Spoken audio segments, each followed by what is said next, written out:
Good morning, everybody, and a very, very warm welcome to episode number 110 of Ask the Accountant. The date is the 9th of December 2024. We're very close to Christmas and even more closer to that dreaded 31st of January deadline. Ooh. So my name is Aaron Patrick. As always, I'm with my co-host, Johann. Johann, how's your week been? Talk us through it. How's it been? You good weekend, bad weekend? Go for it. Busy as always. We've busy. Engage is busy as ever. My firm's getting busier again, getting into that tax return period where everyone's suddenly coming out the woodworks.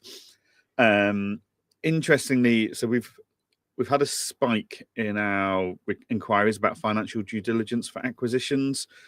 There's a lot of movement. People wanting to do deals January, February time to avoid the increased corporation tax in April onwards. So that 4%, I wasn't convinced it was going to spur too much activity in the market, but I was wrong.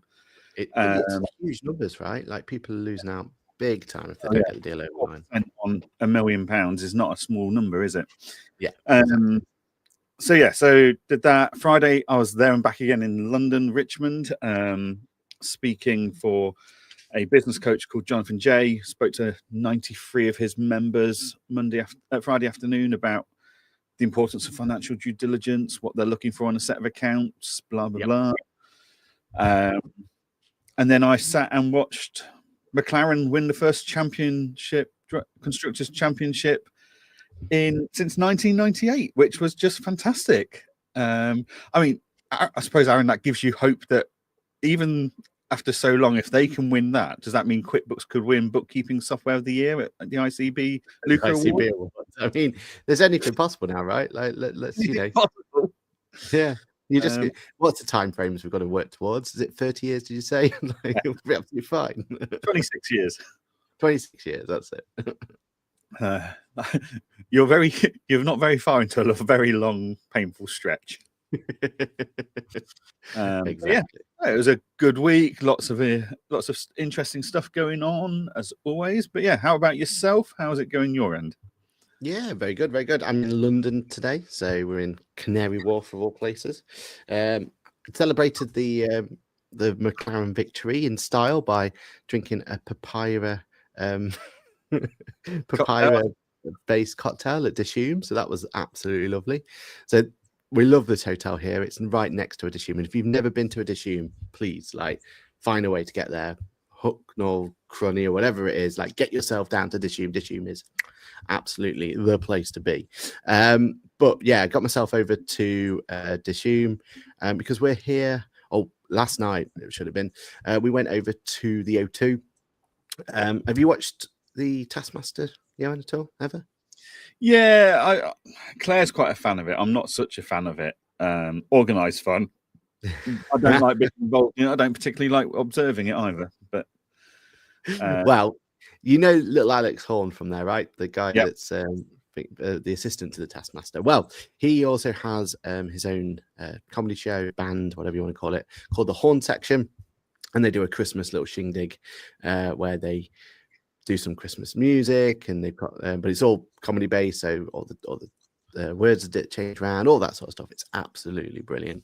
We were lucky enough to get tickets to that, head down to there. So watched McLaren, had a bit of Dishoom, went over to see the Horn Section. Pretty nice night. And then today is more of a get work done while traveling home. So that'll be fun to figure out how that works. But yes, good fun all around. But this is my last trip to London of the year. So I am absolutely over the moon. When I get on that train today, it'll be a sorry goodbye. There'll be a tear in the back of my... There won't be a tear. But I just cannot wait. The pollution coming in. Yeah, exactly. Right, we best talk about the most important people in the Ask the Accountant lineup, and that is our wonderful community. So Cheryl, you're the reason that we went live on time today, so thank you, Cheryl. Otherwise we'd have been still yappering in the background about any old rubbish. So thank you, Cheryl. Kirsty says good morning, everyone. Good morning to Kirsty. How are you? Paul says good morning, guys. How are you going? Natasha says good morning. Dave says good morning, and Sam the escape room accountant. Accountant, that's right, isn't it? Yeah. Is here as well. Good morning, Sam. Hope you're doing well. Dave says, I've increased subscription with Engager app to 50 clients. Well done. Well done, Dave. That's a great achievement. Looking forward to increase my clients from 4 to 15 at least in 2050. I hope I achieve this. You will. Now, Dave, this is your moment to go out there. And when your podcast goes live, put that forward. Push that. Show everyone that this is why they need you to be looking after their affairs. Marcus says, good morning, Marcus. Carl says, good morning, Carl. And we also have Instagram conversations going off. Michelle Coleman says, Aaron, if I'm paying myself a wage, what do I put the transaction down as on QuickBooks? Is it owner withdrawal? It certainly is, Michelle. It certainly is. And she also says, so the double next year for McLaren. Yep, McLaren is definitely 100% going to go out there and give us something to get excited for next year. I can feel it in my bones. I feel like this is their opportunity, right? Next year is going to be a good year. Yeah, I mean, look, it's either going to be McLaren or it's going to be Ferrari, or it might be Mexican. But yeah, let's just hope it's not the latter, especially after his bullying antics. Yeah, I mean, but there's been quite a lot of reports of buses hitting people in Edinburgh in the last few weeks. So I'm wondering if Max wants to come for a trip to Edinburgh. Yeah. Clive says, good morning, Clive. Good morning to you, sir. Right, here we are. Looking at the news today, I'm a bit disappointed.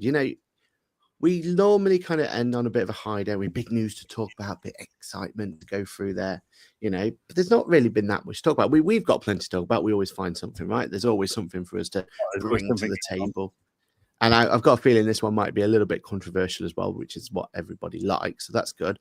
But wouldn't it be nice if someone out there, like, I don't know, had a multi-million-pound acquisition or something for us to talk about? That would be really, really nice, wouldn't it? That would, it'd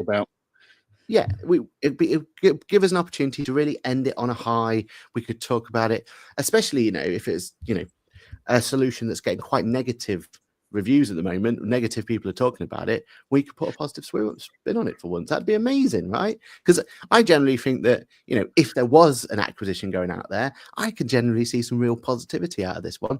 But alas, no one's acquired anyone. So what can we do? We're just going to have to move on from the can't talk about. Sorry. We'll move on from that one, and we will move on quite swiftly. But look, without joking, look, you very quickly though. Can I just say how envious I am of Tom Herbert? Oh, what? Why? Did you see he got to go on HMS Prince of Wales and do a tour around that way? It was in Liverpool. Yeah, I did see that. Yeah. Oh, so envious. So envious. Like that is like, oh, what a day out.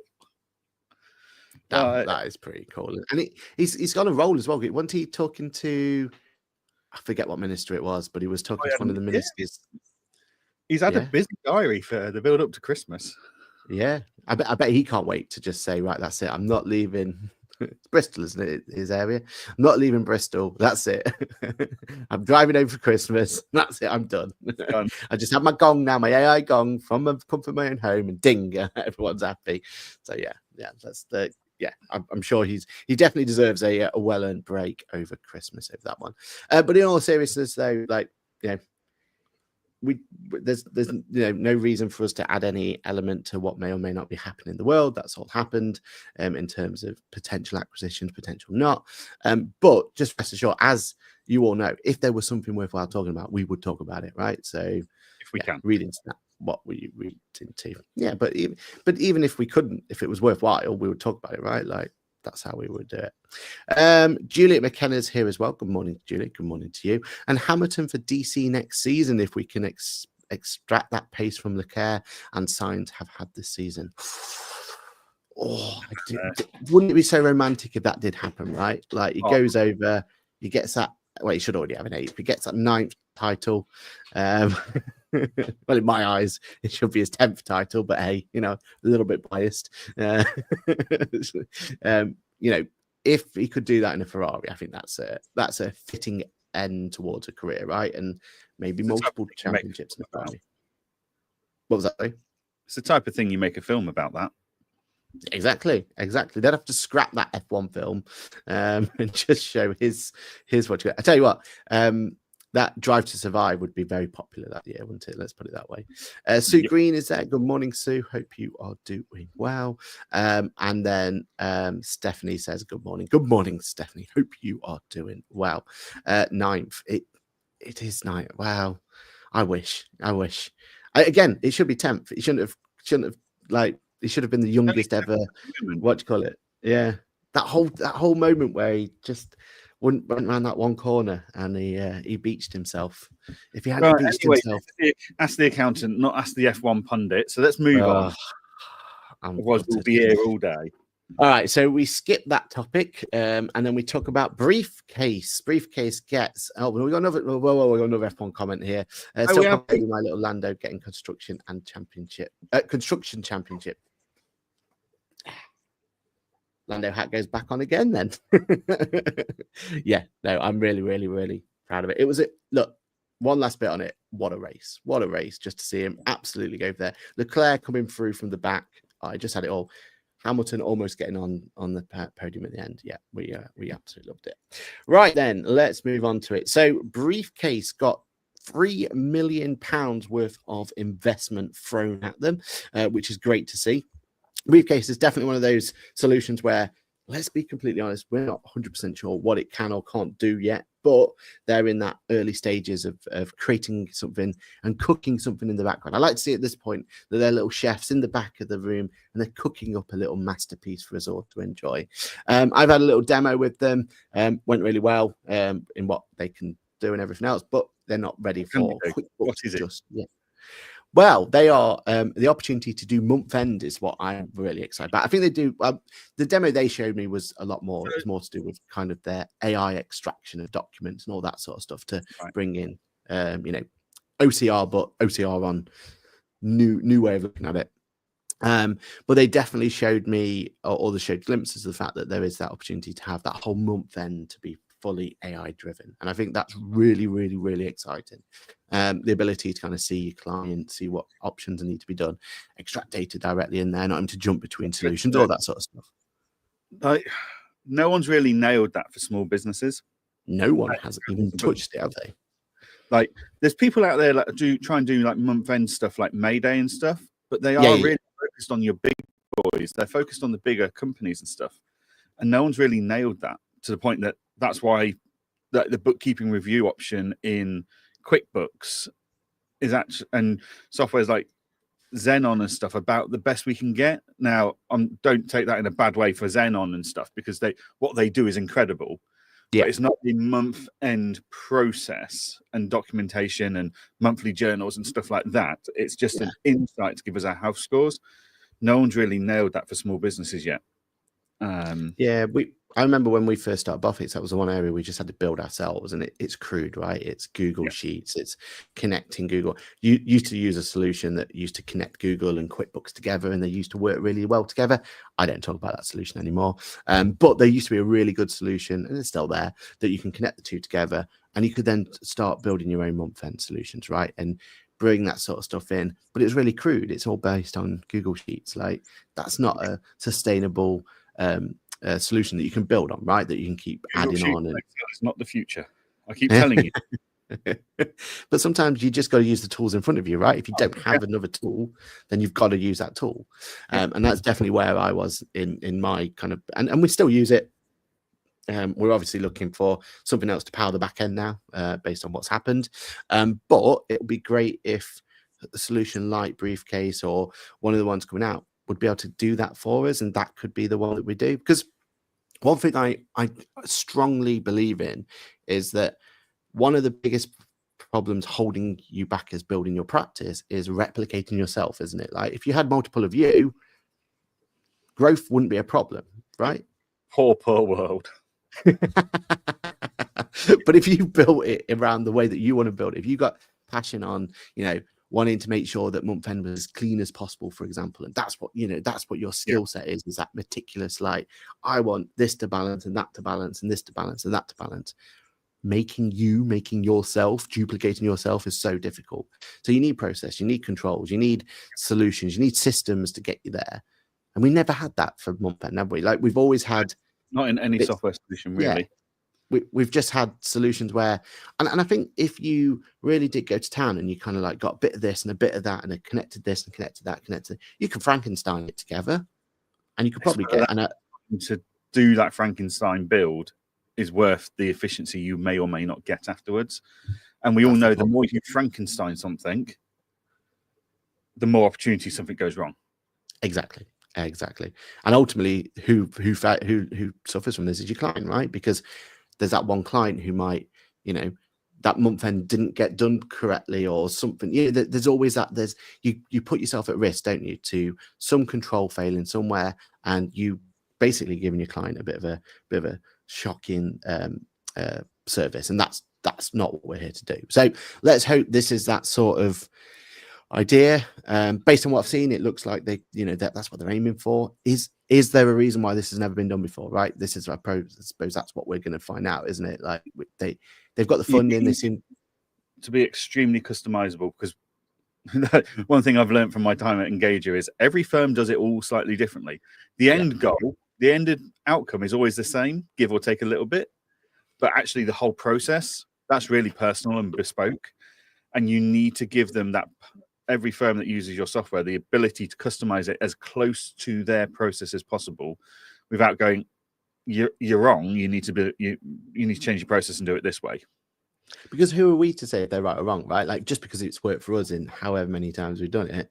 But you're right, that customization is the most important bit, isn't it? To go, actually, you should be doing it this way, or actually your firm needs to do it that way. And most of the time, it's not even down to like personal preference or them having like a way of doing it or anything. Most of the time it's down to the fact that their hands are tied. It's their accounting body wants it this way, or they're working with XYZ and they need it that way, or their team have always done it this way and they wouldn't know how to do it any other different. There's normally a reason that they want it in their particular way, isn't it?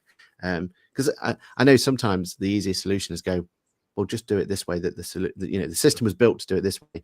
And there's definitely been practice management solutions in the past that have insisted you do it this way, right? But that's normally how it doesn't work, because they don't take into account the fact that there are so many different types of practice out there, so many different niches, so many different elements, that means that you can't just have one shoe fits all, right? Yep, no, completely agree. So it'll be interesting to see what they do. Yeah, I'm excited. So definitely one to keep an eye on. They're looking, just looking at their website, they've got ability to do prepaid expenses, deferred revenue, accruals, fixed assets. Like they're really looking at that full month end, along with VAT compliance, AI learning, all that sort of stuff that goes with it. So yeah, exciting to see in the way. All right, what's our next topic to talk about today? Well, it is two topics. First of all, let's go with the positive side of things, which is that Arden and QuickBooks are now talking to one another about a future integration. So anyone who doesn't know Arden, the best time that I've ever seen them kind of implement something was when they took over eBay's payment. So anyone who's ever sold anything on eBay previously, you'd go through PayPal. PayPal were the one that used to integrate the actual handling the money, like collecting the money, giving it you, etc., etc. They took the fee off and all that sort of stuff. But they, I think they had a fallout, didn't they, eBay and PayPal, from what I can remember. There was definitely something going on there that was not quite kosher. And eBay decided to kind of take control of the matters. So they moved away from PayPal and they went to Arden. And you'll see them around. They're actually huge, just that you don't realize that they're running, X, Y, Z. A lot of the time they'll kind of provide the service, but they'll white label it so it looks like eBay managed payments, for example, and all that sort of stuff. Right. So that's definitely where I can see them, or I've seen them before. Nick Williams say on LinkedIn that this has gone through, like they're market leading. They've gone through quite a lot of testing on this and research on it. And I'm like, never heard of them. How market leading are they if I've never heard of them? Because I kind of know these softwares to a certain degree. But yeah, okay, that explains it though. If they're white labeling everything, fine. Exactly. Yeah, Okay. yeah, and like eBay's a huge platform, right? Like that was a like if they can handle that one, that gives you confidence, right? That they can handle pretty much anything. Because for anyone who's ever dealt with eBay, in terms of it, they are meticulous in terms of the way, and rightly so, right? They're looking after other people's money, aren't they? So, yeah, so there's confidence there. But basically, this is all aimed at that Pay Now button. So, given an opportunity to make that Pay Now button move away from PayPal, which a lot of people have been asking for. I know we went down the route for a long time of going, well, why not just give us choice? Let us choose what that Pay Now button's going to be. Like that's what we were lobbying for a while, wasn't it? That going through there. Honestly, I'm kind of I don't want that anymore. Well, not that I don't want it, but I get it, right? I get what Intuit QuickBooks' whole philosophy is. Let's control it end to end. So if we just open that up to anyone, well, that's never going to get. There's no control there whatsoever, right? That control's gone. You're not going to be able to have that. But if they can at least look at that deal that they've already got and find a deal that they think is going to give us more functionality or give us extra bits, and that's great. On the press release, they gave me an opportunity to email them, so I emailed them to ask questions. My biggest questions I wanted answering was is QuickBooks Sole Trader going to get this functionality? That's the newest version of QuickBooks that's come out there, and they're really positive that that's going to be coming soon, so that's good to hear. And I really wanted them, and I think it just got lost in translation, but one functionality that we currently have in QuickBooks is that if you have a recurring payment, an invoice going through, and you send your client a recurring invoice, so each month maybe it's the same invoice, etc., keeps going through. Currently, there's no way of automatically ticking the Pay Now button. You have to go back in to assign it and retick it, right? I was hoping that they could tell me, is this a solution you could offer? Because I assume that must be some sort of PayPal API link that didn't quite work or something. It kind of broke down, or that's why we never had that functionality. But unfortunately, it got lost in translation and they couldn't give me a yes or no to that. But fingers crossed, if they're moving from one platform to another, how do you entice people, right? You entice people by giving us new functionality, by giving us a carrot at the end of the stick to make this worthwhile, because it's going to be friction, isn't there, from moving from one to another. So fingers crossed. What's that, sorry? Do we know what the rates are? No, they haven't published any rates, and I asked in the email, didn't get a response. But that's the sort of thing that won't happen until the day, right? Like the day of, that's when they're going to tell us what the rates are going to be. So, look, the only way this is going to work is if it's more competitive, right? Like if they can make it more expensive, I can't see the adoption being too great. So, fingers crossed that it's more competitive, isn't it? You know my thoughts. I think it needs to be an open. I understand why QuickBooks are trying to do the controlling part, because they want that experience. However, I have clients that can't use PayPal because they've got various systems that it needs to talk to. So they want Stripe or they want whatever they're using. They want the choice. The business owner wants to make the choice. They don't want to be mandated or what payment system they will or won't use. So actually, they're just not going to use it. Or they end up going to Free Agent, Sage, or Xero, where they can use whatever payment provider they decide as a business owner. I still think there's a fundamental flaw here in the fact that we are not giving the business owners the choice. Yeah. But the way I see it, though, is that it's a Pay Now button. You either turn it on or you turn it off. Your choice as a business owner, right? You either accept or you don't. The benefits of the Pay Now button they're proven. Like that makes life easier. But only if you compare it with what you want it to be powered with. That choice shouldn't be mandated by QuickBooks just because they get a decent commercial agreement out of this. Because let's face it, they're going to get money out of this. They're going to make money. So they'll make more money if they open it up. Like if they open it up to anyone to use, and they put they did the Xero approach and put a subscription model on it, they'll get even more money, right? So they're leaving money on the table. Tinfoil hat moment. I assume that's it. We're locked in for the next 5 years, like we were for 5 years with PayPal. So yeah, cool. As long as I know. Sorry, you want choice? You don't want QuickBooks. I don't know. I think there's certain things where choice is a good thing, and there's certain things where choice becomes problematic. You either don't give them choice, but you make it as competitive as possible fee-wise. So PayPal has never been competitive against Stripe or any other provider. Yeah. Right. And the frustrating thing about PayPal was it held the money in that little pocket, right? Like you had to have a PayPal account. It was quite restrictive in that case, right? And there was that, because even now as a business owner, like I've got this pocket of PayPal funds that I physically have to go. I think there must be automation if I really wanted to look into it. I looked at my PayPal account the other day, and unbeknown to me, a couple of invoices have been paid off on it. Exactly. Yeah. I've missed a notification here. Yeah. And let's be honest, it might be on us. There might be automation to fix that, but that's still a user experience that if we're struggling as accountants, imagine how many clients out there that must have issues as well. If this solution is not 1.2% plus or 1% plus 20p or something, if it's not identical to Stripe, people at the moment are just going to go, I'm not using it, it's too expensive. Yeah. So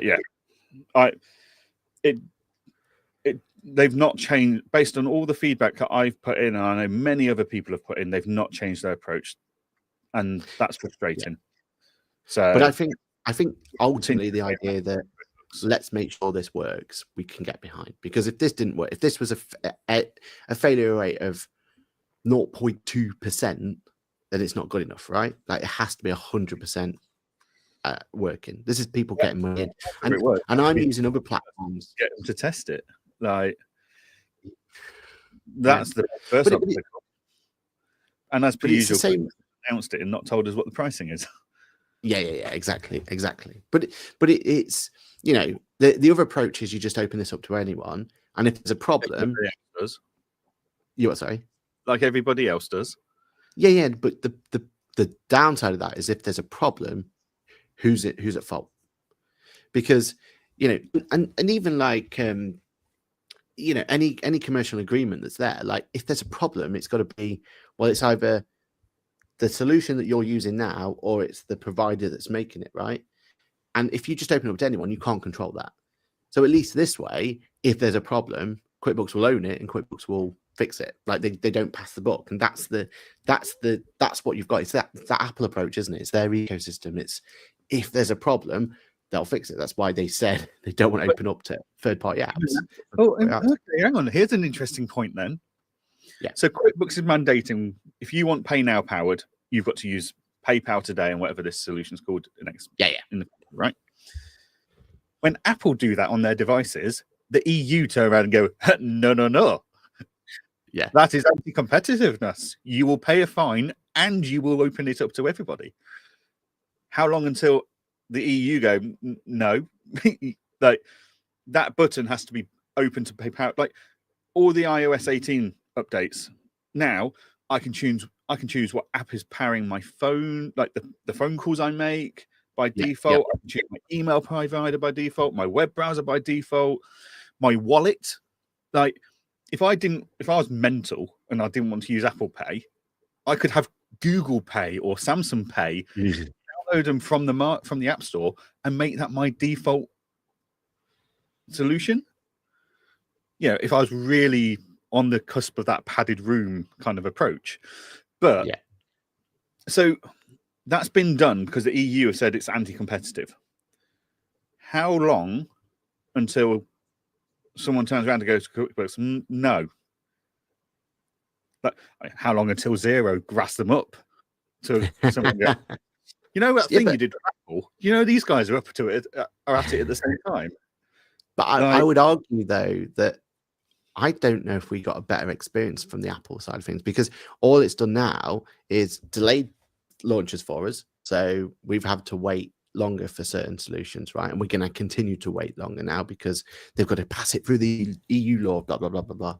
And the frustrating thing is when they do finally open that third-party app store, that's just going to give us a whole load of problems. And there's going to be people installing stuff they shouldn't. And it's going to be all sorts of bits that can mess up. I don't disagree, but if we're holding one multi-billion company to this standard, well, actually, we're doing the same with Google and Microsoft, so we may as well hold QuickBooks to the same standard. Like, are QuickBooks actually flying in the face of anti-competitiveness by going, no, this is who powers that button? But again, it's choice, isn't it? You either turn it on or you turn it off. Like, you don't have to turn it on. I don't have to use Apple Wallet. I don't have to use. But then there are any other solutions because they can't control it. It's just not offer it at all, and that just hurts. That just hurts more people than it gets. Like, that's cutting off your nose to spite yourself, isn't it? That's the problem there. Or they take the same approach as everyone and don't worry about this control issue. But then how are they going to? Honestly, how would you build a team that can solve every problem for that payment? They wouldn't be able to do it. They'd have to pass the buck on, and then people lose out again. Like everyone else can manage this. Why can't QuickBooks? They can't. That's the problem. No one isn't managing. No one else has managed it. Going, I'm not using Xero because I couldn't get the Stripe to Xero issue resolved because they kept blaming each other. There are people frustrated about it, and then Xero will just turn around and say, "Look, it's not our fault," and rightly so, because it's not their thing. All they're doing is provided the API. There was a lot of people having issues, a lot of people having problems, but the solution isn't Xero and the solution isn't Stripe. They have to work together on that one. That's where the danger lies, right? And that's where you get people who just physically get paid. In summary, this announcement makes no further progress on this matter whatsoever. We continue for the next probably 5 years under contract. That means that you don't get choice. It's mandated, like it or lump it. Like, I know Paul's put in the comments you just don't use QuickBooks for invoicing, but that's then we're Frankensteining things. Like, why? Yeah, if I can turn around to my client and ethically say, like,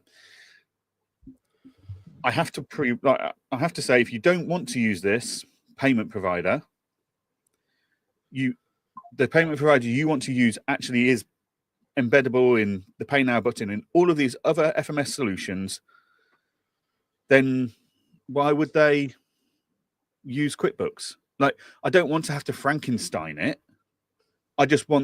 They want one solution. I want one solution. Yeah.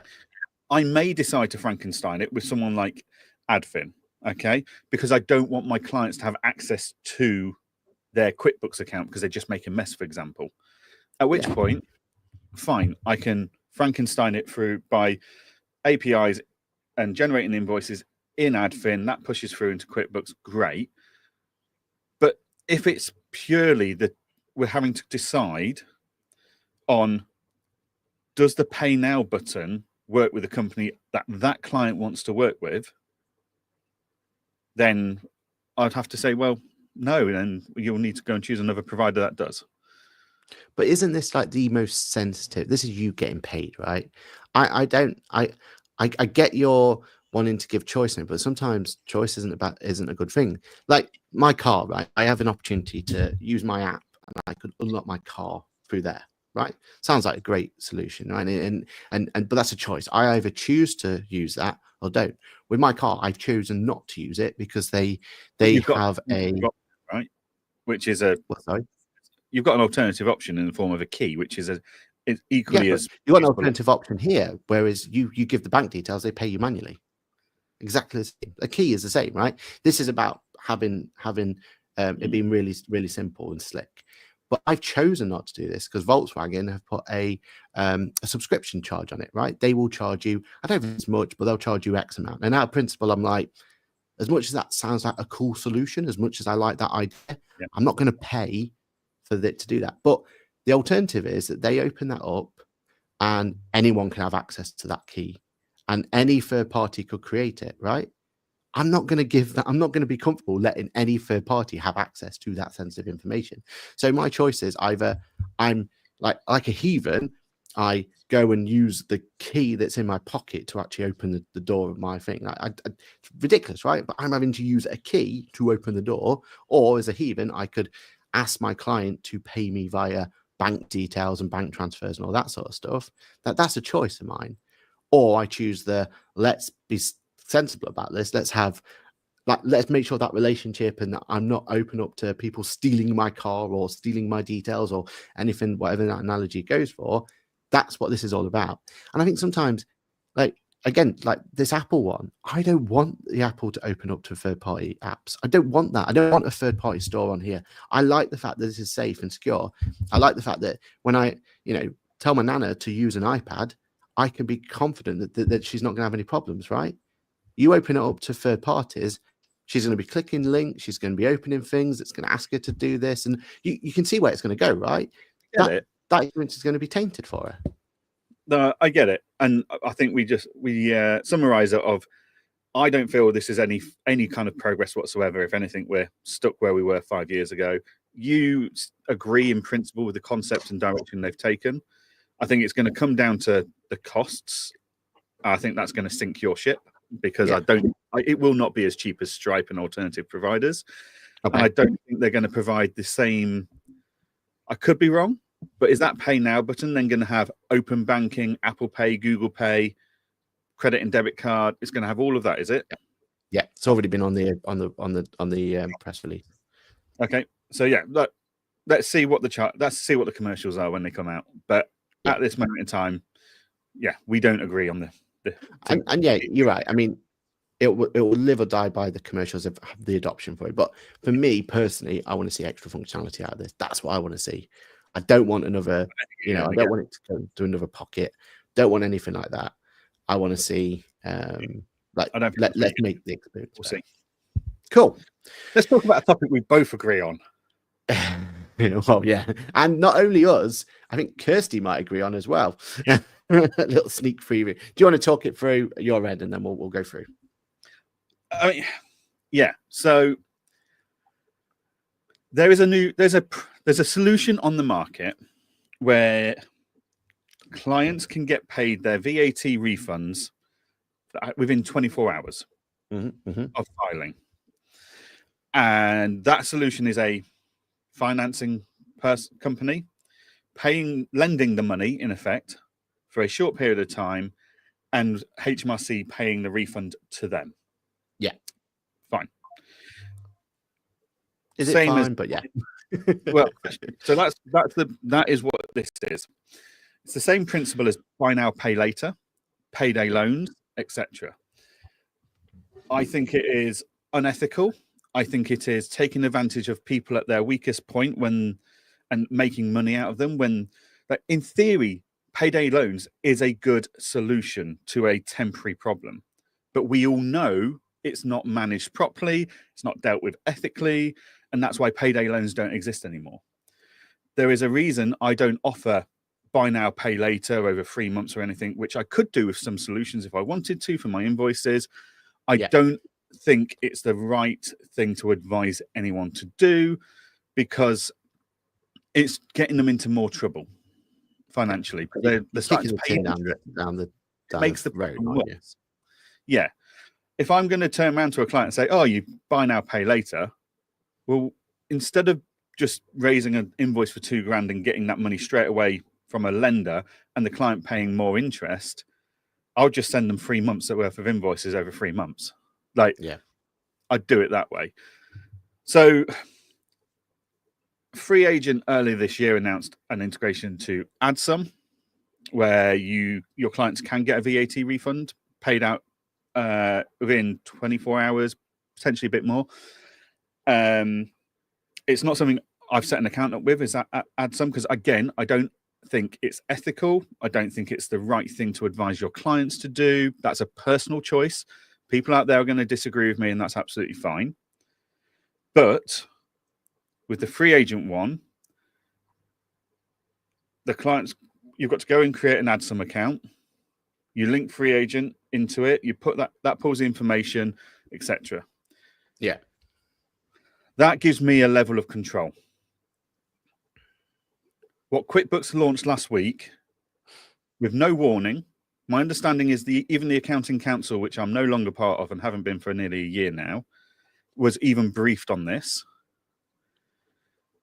And it's in every single client's account, is that QuickBooks have launched a big grey banner saying VAT refund early.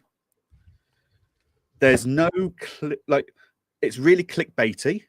You click on it, there's no, on that initial banner, there's no charges apply or anything like that stand out. It's really clickbaity, and it's so heavily embedded into the system, it looks like it's QuickBooks.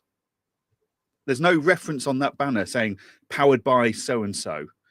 There's no reason you'd think that this is taking you out of the product, out of your safe working environment. if we go back to Apple terms.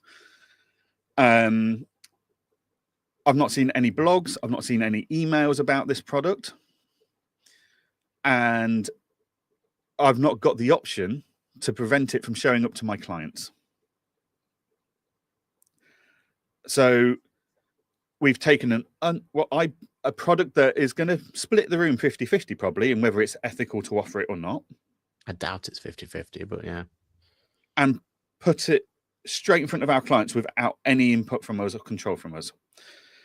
And I think this is a complete and utter mistake by QuickBooks. It's greedy by QuickBooks because they are going to make money out of this. Like, for a company that's so sensitive about #ad and #gifted, they're extremely coy about where they do and don't make their money. I can guarantee you, no product is being that heavily embedded into QuickBooks' platform without commercial agreements where they are going to make a killing.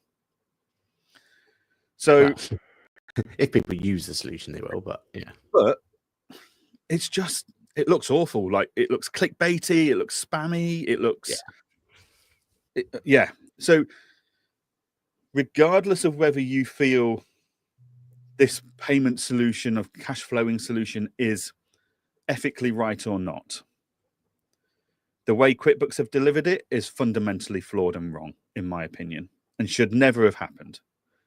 But once again, they just do what they want to do without any, like, you guys had an accounting council 2 weeks ago.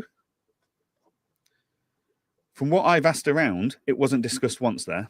This is news to you guys. Then what's the point of the accounting council? Because if they did that, the whole accounting council, maybe it got discussed.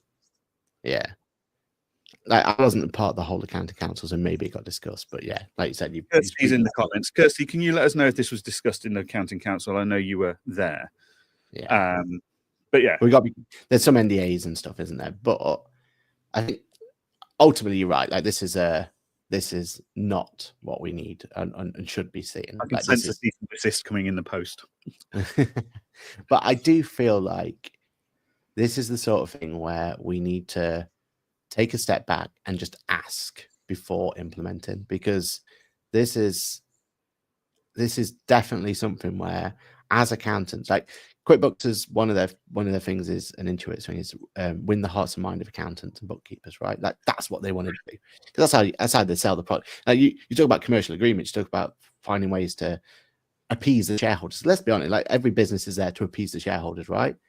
Nothing appeases shareholders more than winning the hearts and mind of accountants, who are then going to sell way more product than any BDM or any advert or anything else. We've had this discussion. We know that's the way to do it, right? If you want to get a product to market, get it into the accountant's hands, they're gonna sell it for you.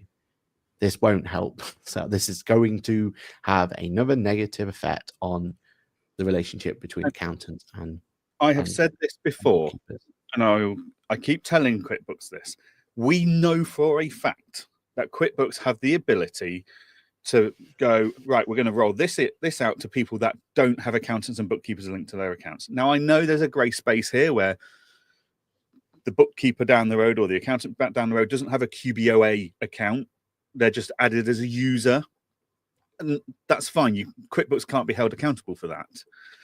But if a business's QuickBooks account is linked to a QBOA account, they should have filtered this out and not rolled it out and given us, the accountants who own that relationship, and the bookkeepers that own that relationship, the option to discuss it with their client and then enable or disable it.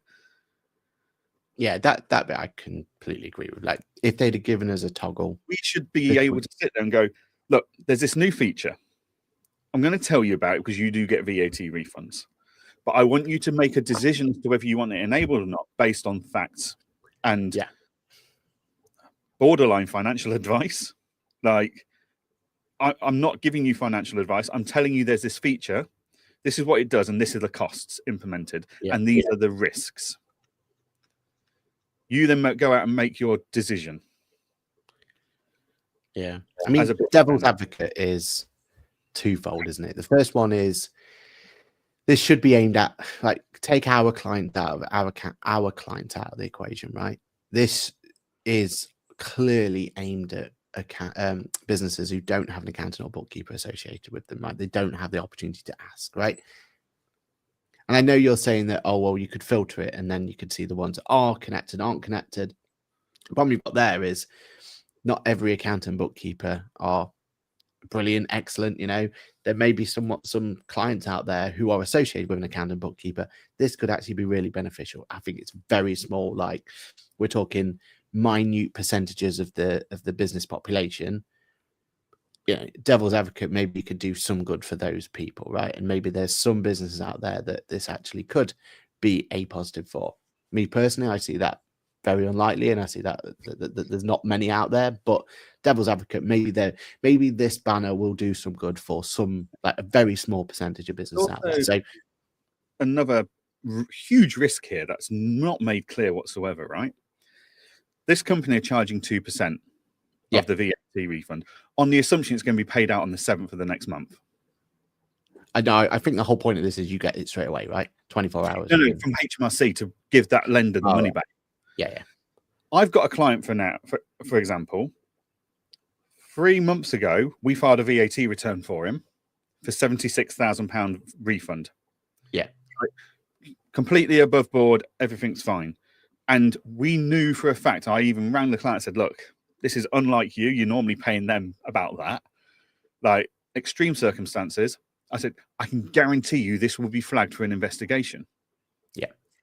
We're now 3-4 months into that. It still hasn't been paid out because they've only just started the investigation.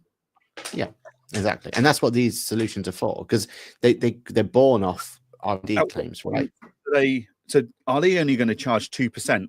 And if it takes over a year for HMRC to pay the money out, then that's the lender's risk?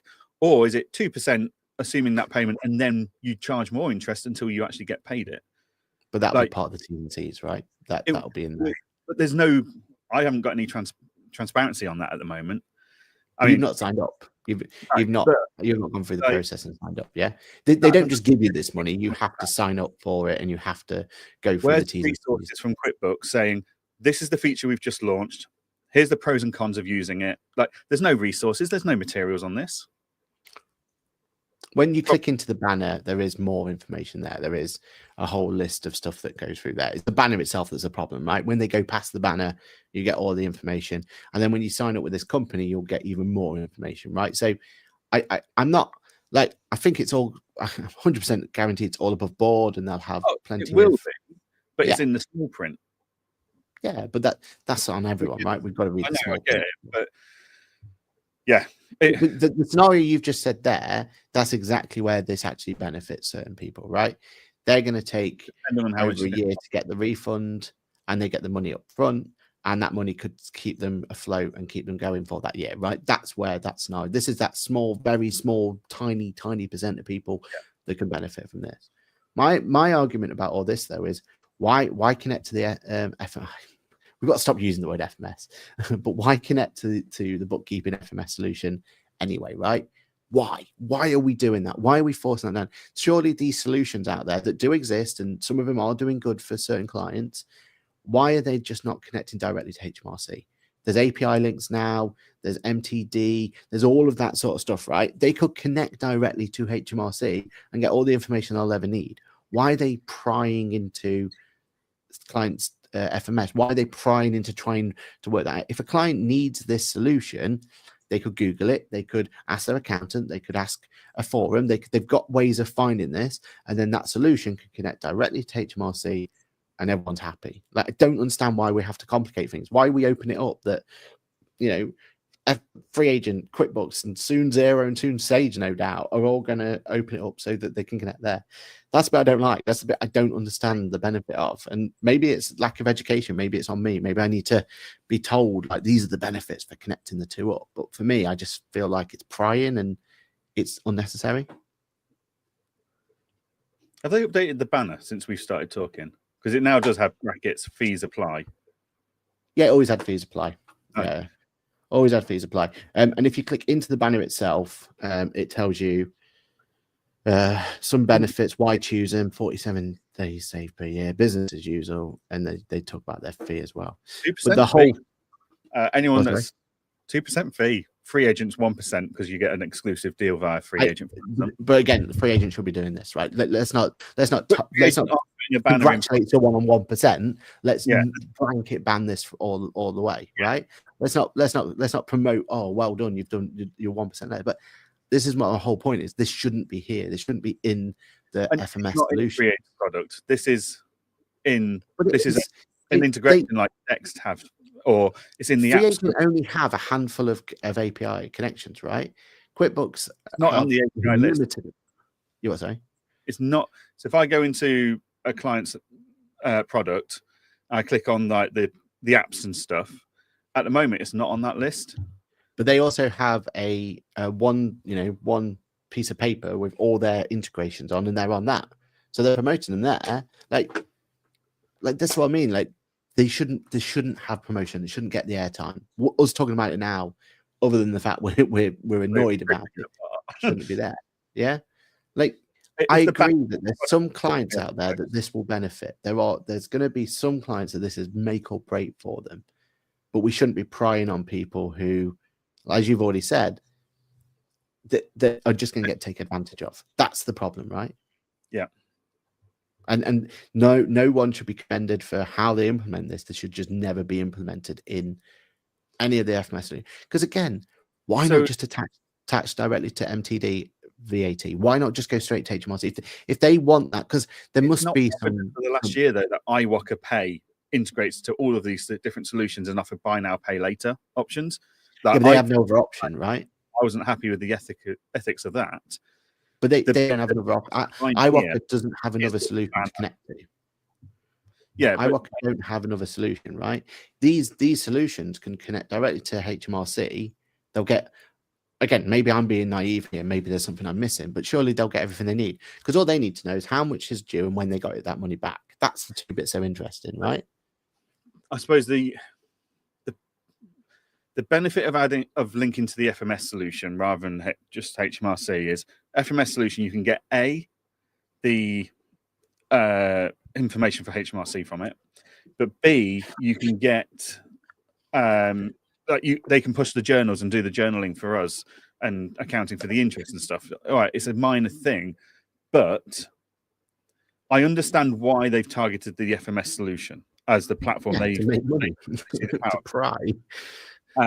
But it's the banner, it's the advertising of this solution. Like if every invoice on any FMS solution suddenly had like buy now, pay 3 months, like iWalker and stuff that was put there. Like, I think you can get that in Xero, but you have to turn it on. You've made that choice. It's the banner and the usual blanket effect from QuickBooks without any pre-warning or discussion with their accountants and bookkeepers whose minds they're allegedly and hearts they're trying to win. That's the bit that's crossed the line again for me, as poorly executed as per usual. Yeah. The banner's definitely a contention point for me as well. That's the bit that should never be there, like irregardless. But I just wish none of these solutions ever even consider. Why are we having conversations with them? Why are we bringing that to the forefront? Like, I don't know. I don't get it. I don't understand why we started this process. I don't understand why this is suddenly a problem that we need to help fix. Like, there's so many bigger issues out there, late payments, all those sort of things. Let's fix those things first that are really, really affecting, the bigger amount of clients out there. Small businesses are notoriously getting paid later and later now, and it's taking longer and longer. Let's fix that. Let's find solutions for that. Why are we wasting resources and time on these things where I just don't know. I feel like, and I feel like, a can of worms has been opened here, and I hope that Xero and Sage just stay completely. I'll commend them for it, right? Like, just stay away from it. Like, don't get involved. And I feel like that's what I'm hoping is going to happen, because both Free Agent and QuickBooks shouldn't have gone down this route, in my opinion. And that's where I think that the problem lies, is we should never have even they shouldn't get the airtime for it. But there we are. What can you do? Will they learn? Will they learn? Who knows? Who knows if they're going to learn? But yeah, doesn't look like it at this point in time, does it? Right, we've got 5 minutes left. Now. You what? Sorry. They're very good at pretending to listen, but ignoring it and doing what they want anyway. Like, But it is like dealing with a teenager at times. Yeah. But, in this case, they're not alone. So both parties need to figure it out because, I don't think it's right. I don't think it's right at all.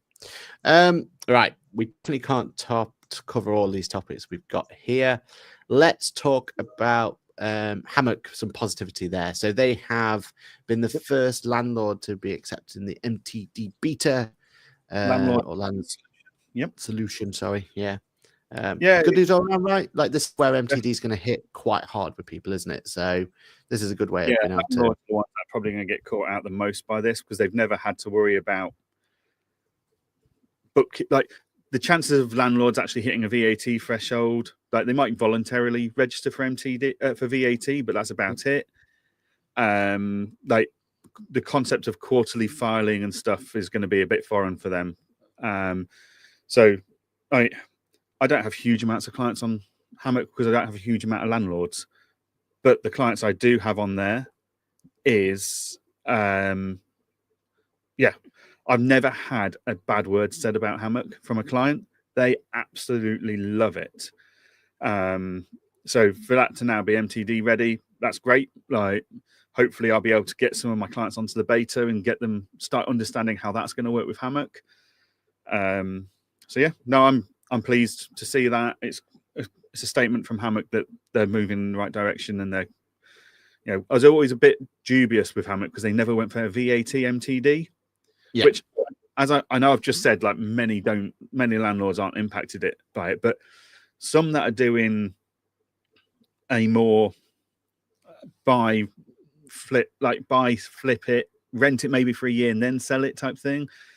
Those that are buying lower, poorer conditioned properties, they will be VAT registered because that's where they see part of their profit is being able to get VAT back off their expenses.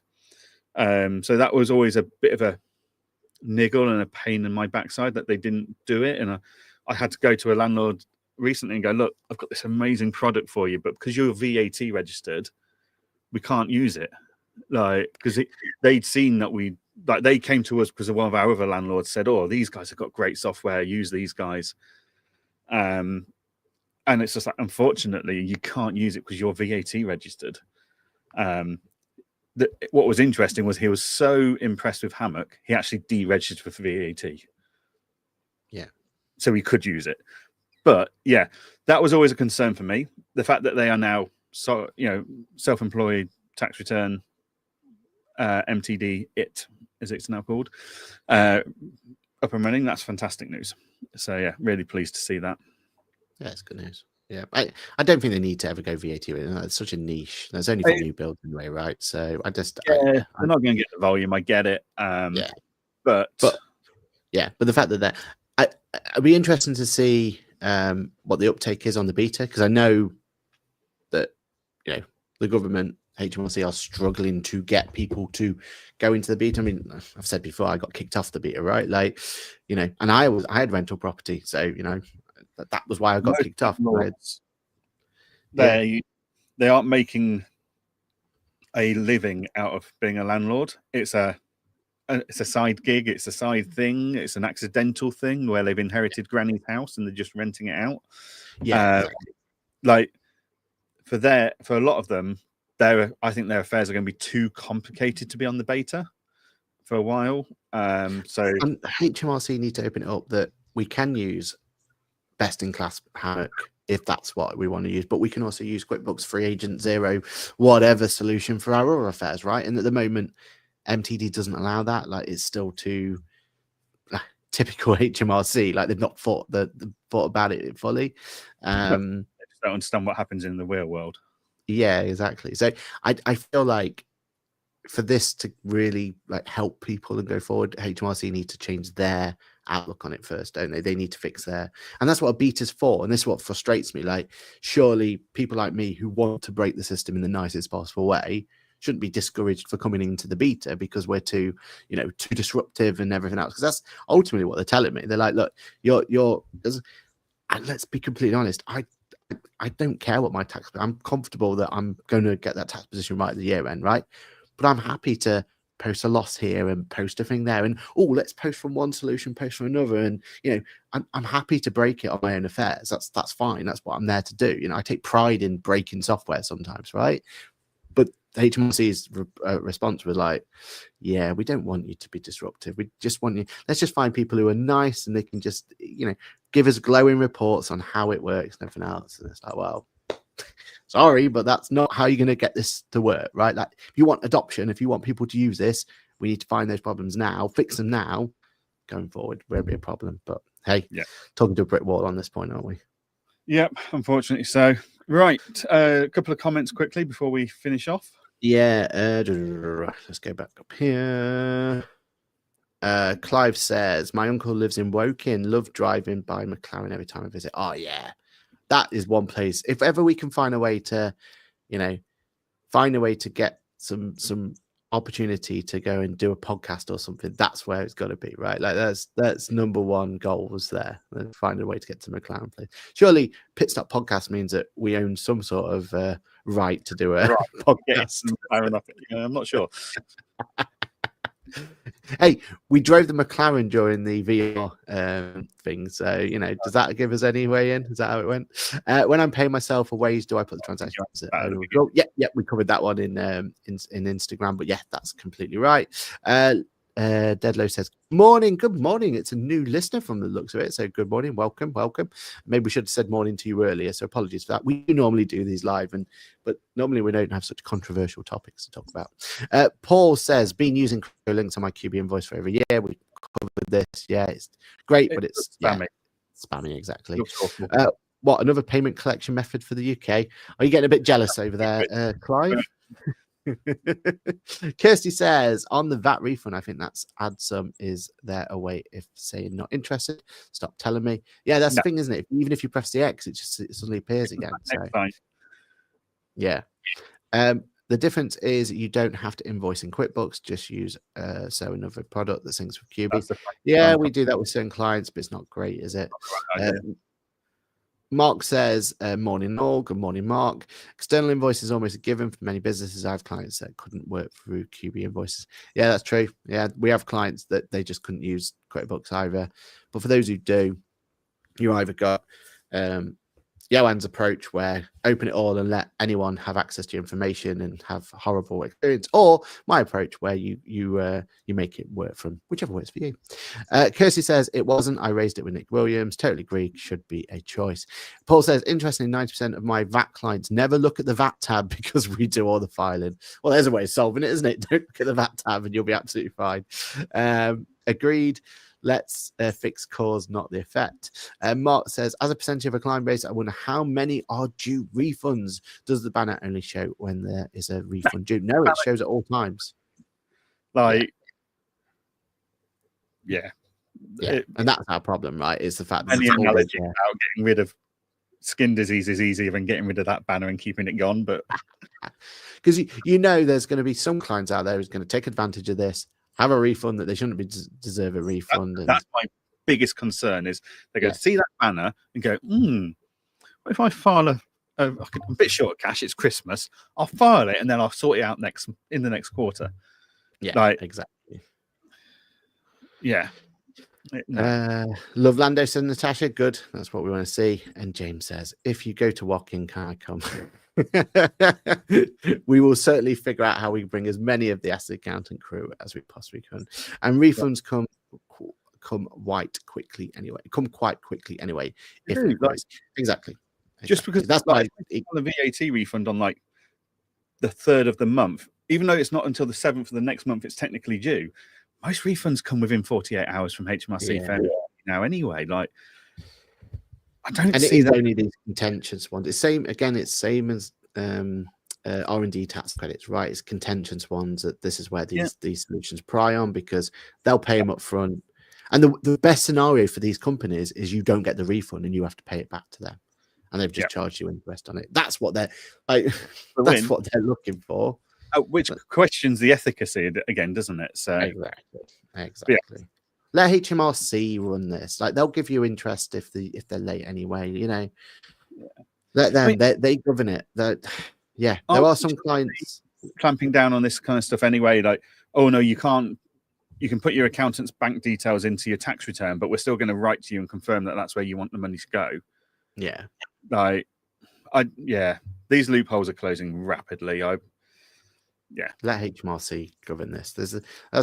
We moan about them all the time, but at least we know that they're not going to pay something when they shouldn't pay it, and then get in a position where they've got to pay it back and all that sort of stuff, right? Like that's what it is. Right. That's it. That's the end of today. Again, hopefully next week we actually get some news we can talk about. That'd be nice, wouldn't it? Some big news to talk about. That'd be great.